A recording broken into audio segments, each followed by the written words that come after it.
invitado especial, Manolito, porque nuestro Alejandro Maya Martínez es el director de la Agencia Nacional de Seguridad Vial.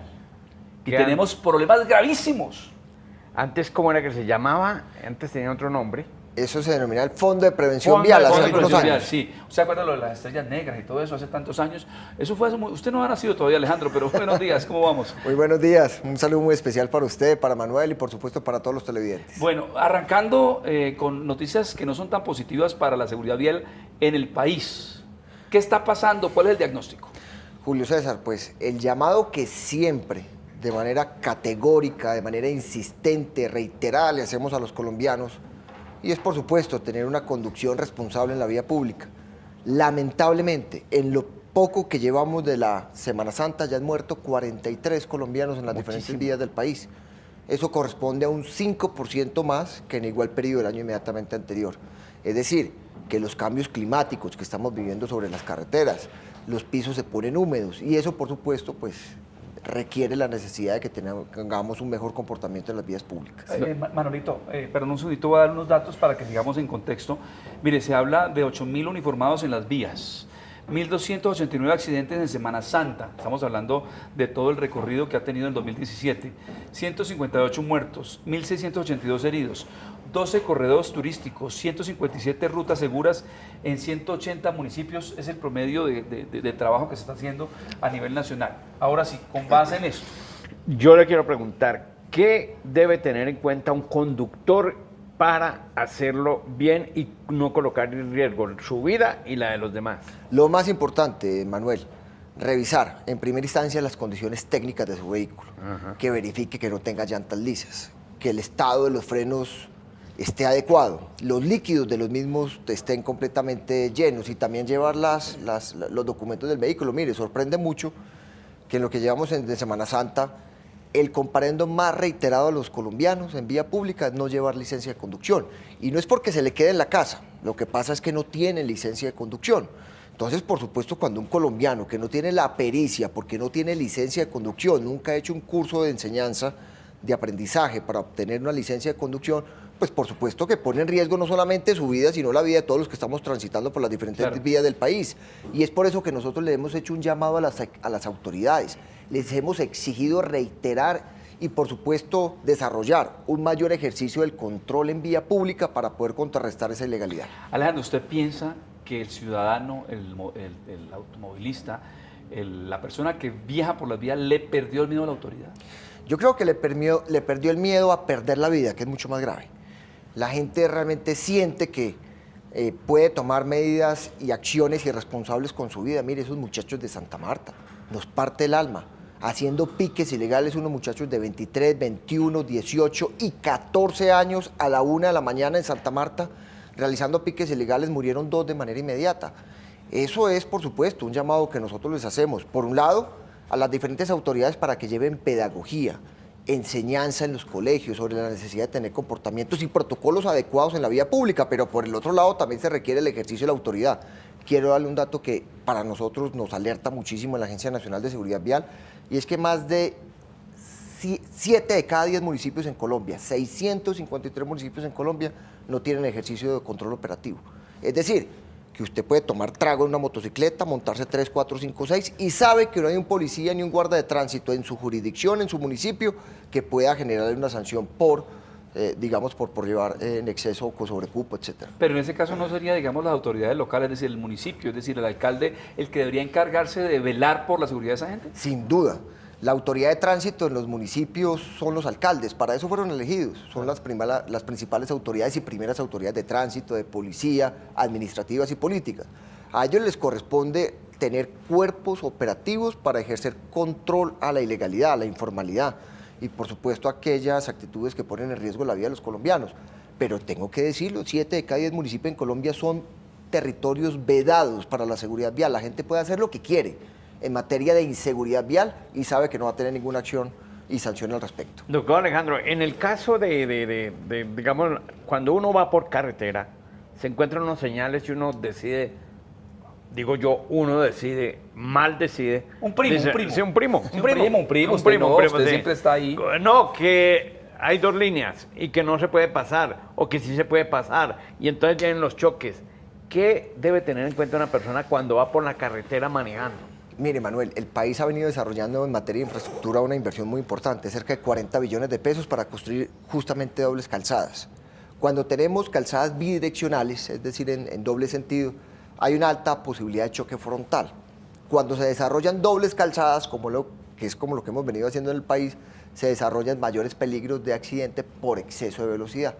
Pero en particular, cuando existe una doble línea, pues por supuesto no puede haber adelantamiento, y esa es una de las causas, por supuesto, que genera alta siniestralidad en nuestras vías del país. Claro que hay una problemática que se queja muchas personas que están en la vía, sobre todo en los puentes, cuando hay tanto trancón comúnmente llamado. Y tiene que ver con las dobles líneas versus las tractomulas que se unen y no dejan pasar. Y además que tienen la curvita, cuando termina la curvita tiene al policía con su radar ahí mirándole y ¡pin! Disparándole a ver si usted le coge la velocidad. Ojo, ahorita Y además, hablamos de las fotomultas, pero porque usted sabe que la reglamentaron. claro. Pero, Claro, pero ese punto, Manolito, tiene que ver con la necesidad también de mirar de parte del tránsito cómo lograr dobles vías o carril de doble línea o una línea intermitente para que la gente pueda pasar en trayectos largos, por ejemplo. Sin duda. Teníamos una misión europea, francesa, del Ministerio de Francia, realizando alguna verificación e inspección sobre las vías de nuestro país, revisando los puntos críticos de accidentalidad, y justamente una de las conclusiones que ellos nos dan es esa que ustedes están mencionando.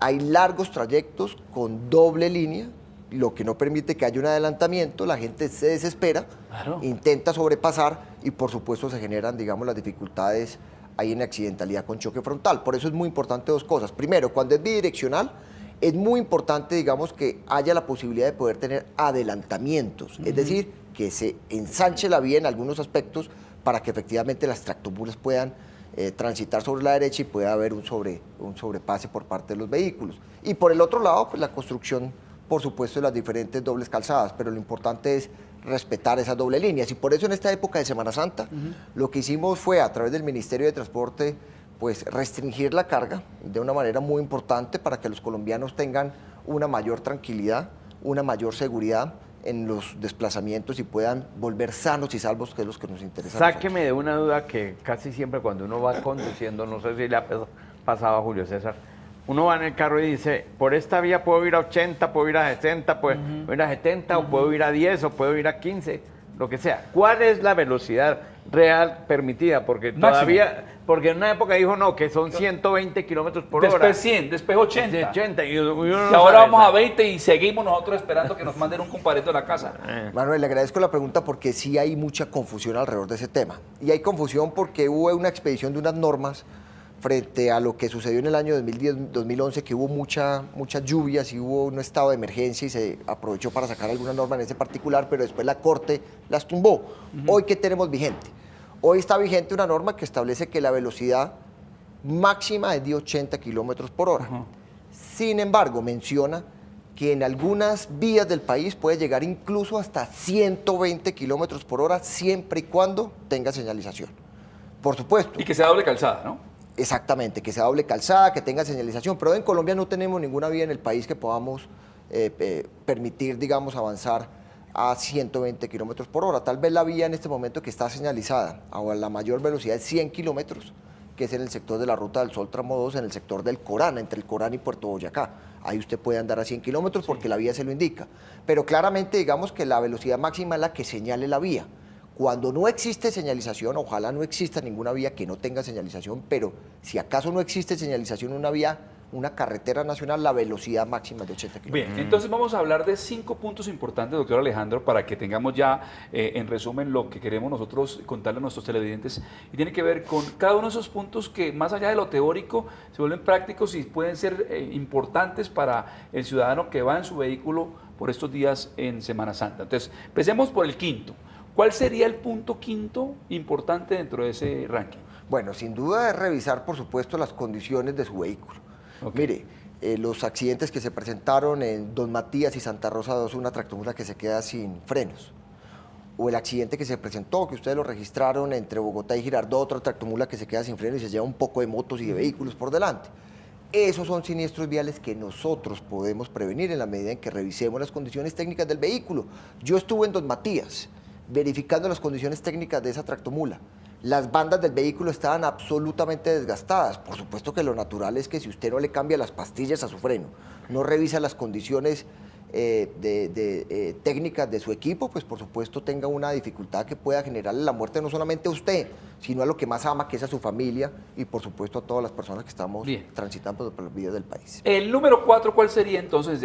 La primera es revisar técnicamente el vehículo. Yo diría es tener los documentos en regla, tener la revisión técnico-mecánica, tener el SOAT vigente, tener la licencia de conducción al día, y por supuesto, digamos, el SOAT y demás, todos los documentos en regla. Es muy importante que revise ese checklist, que haga antes de salir cómo está el SOAT. Mucha gente... Como si fuera en un avión, llega el piloto y empieza a revisar cada uno de los puntos del avión. Exactamente, el checklist. El SOAT, la revisión técnico-mecánica, la licencia de conducción, la licencia de tránsito, que es la tarjeta de propiedad, para que efectivamente no tenga inconvenientes en la vía. Bien, el tercero. El tercero podríamos decir que es acatar, por supuesto, las normas del Código Nacional de Tránsito. Es decir, que no exceder los límites de velocidad, no hacer adelantamiento en doble línea y, por supuesto, digamos, tener total respeto por la autoridad. El número 2. El número 2, tener toda la paciencia, toda la tranquilidad. Aquí lo importante es llegar, no llegar rápido, sino llegar sano, salvo, pero sobre todo llegar con vida. Eso es a lo que le estamos apostando. Y la más importante para nosotros... No revuelva gasolina con alcohol.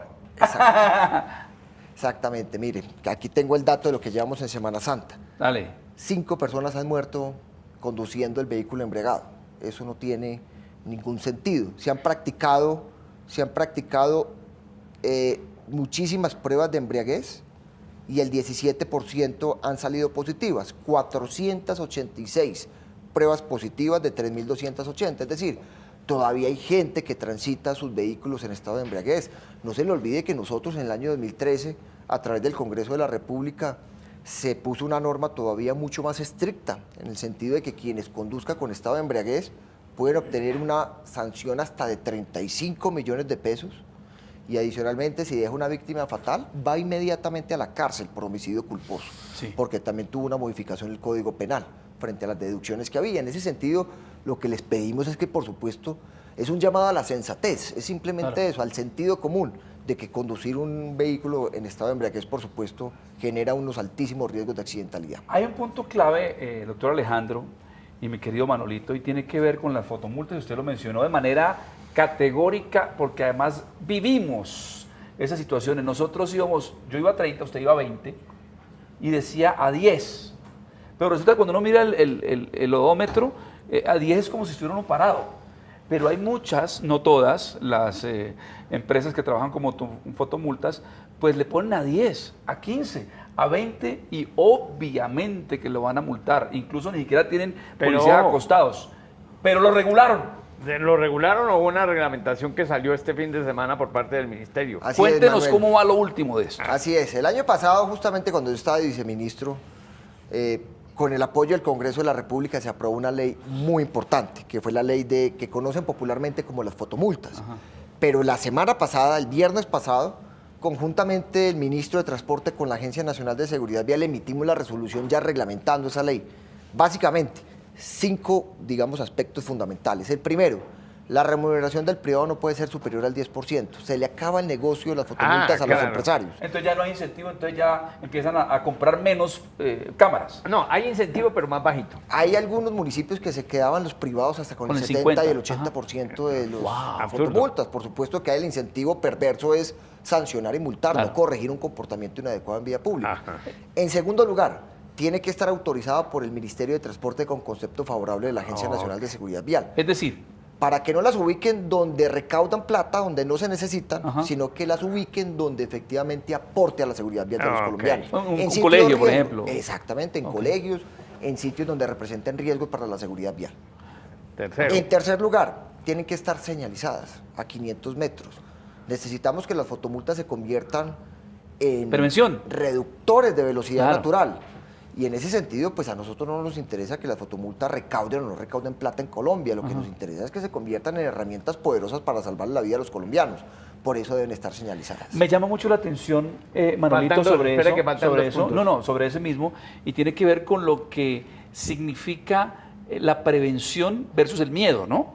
Que son dos cosas diferentes, pero que la gente cuando siente que le van a tocar el bolsillo, inmediatamente actúa. Es decir, no quiero que me pase.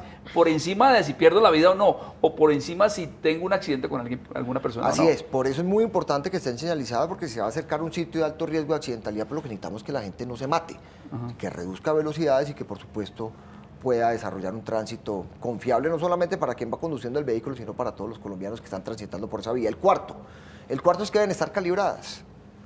Si usted Calibradas que no digan a 50 y van a 30 y te la eso es clavan. algo elemental, o sea, si usted tiene una fotomulta, se queda con el 80% de la facturación y adicionalmente no le exigen una calibración, pues usted a los vehículos que van a 40 kilómetros por hora van a decir que van a 50 Claro. y no hay un laboratorio técnico por detrás o el Claro. Instituto Nacional de Metrología que le diga que efectivamente están calibradas. Por eso la norma y la reglamentación exige que deben estar calibradas. Y el quinto. Y en quinto lugar es que si usted se va a pasear en vacaciones a la costa, como muchos van a hacer ahorita en Semana Santa, no les toque volver a la costa para defenderse o para notificarse, oiga, sino que a buenísimo. través de cualquier aparato, de cualquier celular, pueda participar en ese proceso contravencional, defenderse si cree usted que iba, o sea, si tiene posibilidades de defensa a través de cualquier mecanismo Porque a veces es muy tecnológico. unilateral, ¿no? A veces ha pasado durante muchos años. Usted llevó la multa y cuando le llega, que si en los 3 días no le llega la multa, entonces no la pague. Pero si usted no se da cuenta, también igual se la cobran.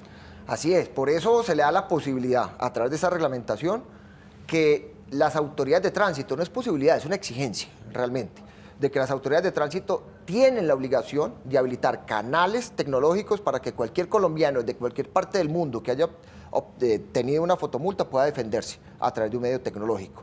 Y es muy importante porque vamos a tener también la posibilidad de que si usted cometió una infracción en carretera y es detectado por una fotomulta, la fotomulta no le llegue al año o a los 2 años, sino que le tiene que llegar dentro de los 13 días siguientes al desarrollo de la infracción.